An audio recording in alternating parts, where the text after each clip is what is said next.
नमस्कार दोस्तों, मैं मुकेश आपको अपने YouTube चैनल ठीक सागर स्टडी बाय मुकेश सर में आपका स्वागत करते हैं। ठीक, एक बार फिर सार्थक अंक और उनके कोटिमान के बारे में आप जानकारी लेंगे।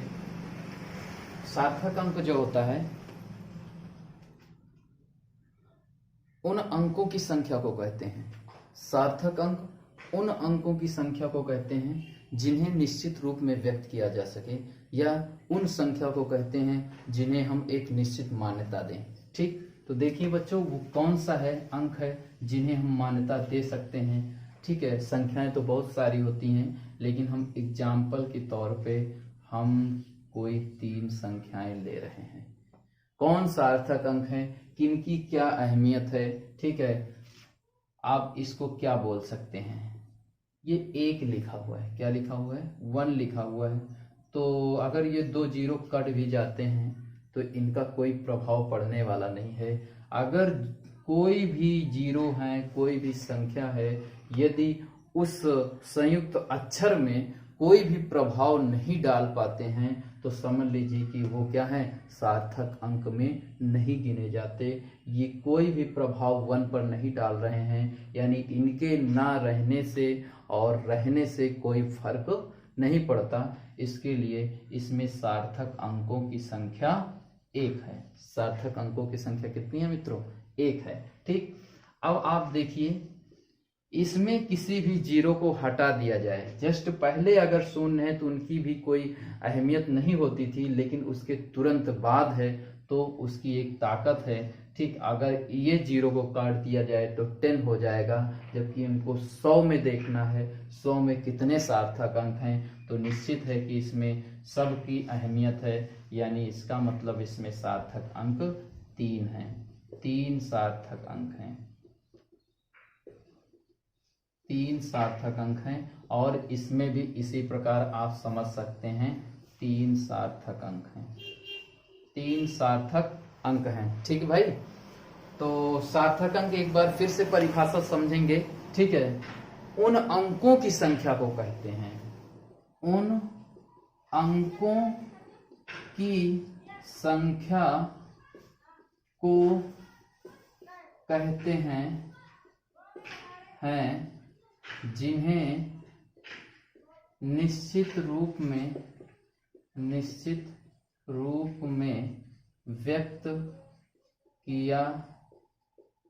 व्यक्त किया जा सके। क्या बात है, ये निश्चित रूप में व्यक्त किया गया है, तभी ये क्या है, इसमें सार्थक अंक है। जिसकी जो ताकत है उतने ही क्या है, सार्थक अंक हैं। ठीक है, तो सार्थक अंक तो आप समझ गए होंगे। ठीक, सार्थक अंक में कोई भी लिख दिया 2.314। ठीक है, हाँ इनकी है, इसमें किसी के हटा देने पर फर्क पड़ जाता है। इसका मतलब इसमें 4 सार्थक अंक हैं। कितने हैं, 4 सार्थक अंक हैं, 4 सार्थक अंक हैं। ठीक है, ध्यान देना, ठीक ना, यानी घात को सार्थक अंक में नहीं लिखा जाता है। जैसे 3.2 × 10⁶, इसमें कितने सार्थक अंक हैं, इसमें 2 सार्थक अंक हैं। ठीक ना, ये आपको बहुत जरूरी चीजें हैं। ठीक, 2 सार्थक अंक हैं। ठीक, तो बस इतना ही बताना था। इसके बाद हम आएंगे यथार्थता में। यथार्थता क्या होता है, यथार्थता वो चीज है, कोई वस्तु को शुद्ध मापना, किसी वस्तु को शुद्ध मापना। ठीक, तो शुद्ध मापना यथार्थता है। ठीक है, आप कहते हो शुद्ध मापना यथार्थता है, लेकिन हम कहते हैं कुछ मात्रा में अशुद्ध मापना भी क्या है, एक यथार्थता की पहचान है, एक यथार्थ होगी। ठीक है, किसी वस्तु को, ठीक है, सही मापना यथार्थता होती है, लेकिन कुछ उसमें हल्का सा त्रुटि जो होता है उसी को हम ज्यादा ही यथार्थ समझते हैं। जैसे कि यथार्थता किसी वस्तु को नापने में या तौलने में, उसमें जो थोड़ी सी गलती हो जाती है। मान लीजिए कि कोई तराजू है, ठीक ना, मान लीजिए कोई तराजू है, उसमें तौलते समय एक तरफ ये बांट रखा गया है।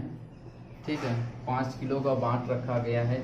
इधर हम सब्जी खरीद रहे हैं, ठीक ना, सब्जी खरीद रहे हैं, तो इधर का जो पलड़ा होना चाहिए ना, ये थोड़ा सा भारी होना चाहिए, थोड़ा सा ज़्यादा होना चाहिए, जिससे क्या होगा, और ज़्यादा कितना होना चाहिए, 0.1, 0.01, 0.001, मतलब इतने की त्रुटि होगी तो वो वस्तु ज़्यादा यथार्थ मानी जाएगी, लोगों के द्वारा उस वस्तु की शुद्धता ज़्यादा दी जाएगी, उस वस्तु की शुद्धता ज़्यादा होगी। इसीलिए हम कहते हैं अल्पतमांक को ही हम यथार्थ कहते हैं, यानी थोड़ी सी त्रुटि हो जाए मापने के दौरान, जो थोड़ी सी दुकानदार द्वारा जो थोड़ी सी गलती की जाती है, थोड़ा सा जानबूझ के गलती की जाती है, उसी त्रुटि को हम यथार्थता कहते हैं। लेकिन आप ध्यान देना, यथार्थता की एक सीमा भी होती है,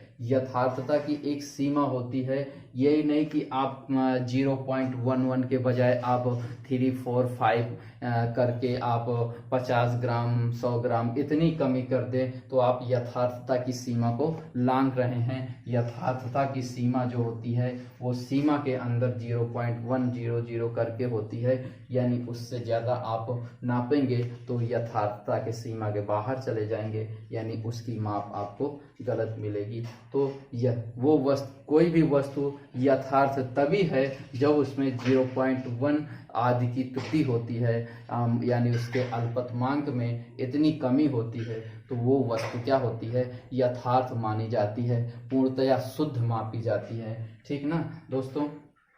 अब यहाँ पर देखिए कोटिमान।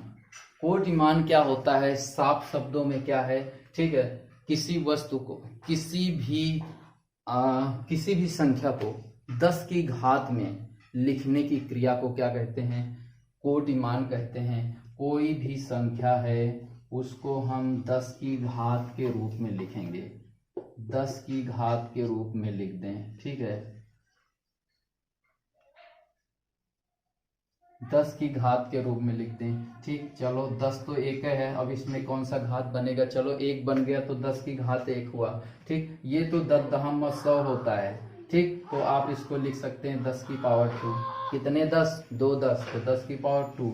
निश्चित है इसमें 3 10 बनेंगे, ठीक है, इसीलिए हमने क्या कर दिया, 10 की पावर 3। अब आपको ज़्यादा 10 बनाने की जरूरत नहीं है, निश्चित है कि जब 3 जीरो थे तो 10 की पावर 3 हुआ, तो उसी प्रकार जितने भी जीरो बढ़ेंगे उतना ही काम हो जाएगा। यहाँ पर 10 की पावर इतना तो 10 की पावर इसमें कितना हो जाएगा, 4 हो जाएगा। लेकिन इसमें संख्या 2 है, 2 एक फर्क देता है, लेकिन 1 जो होता है वो फर्क नहीं देता है, इसीलिए 2 × 10 की पावर 5, 6 भी 1 नहीं लिखोगे तो चलेगा, लेकिन और संख्याएं आपको लिखनी पड़ सकती हैं। 3 है तो 10 की पावर 3, यानी किसी संख्या को 10 की घात में लिखने की क्रिया को क्या कहते हैं, हम कोटिमान कहते हैं। 10 की घात में ही लिख देना क्या कहलाता है, कोटिमान कहलाता है।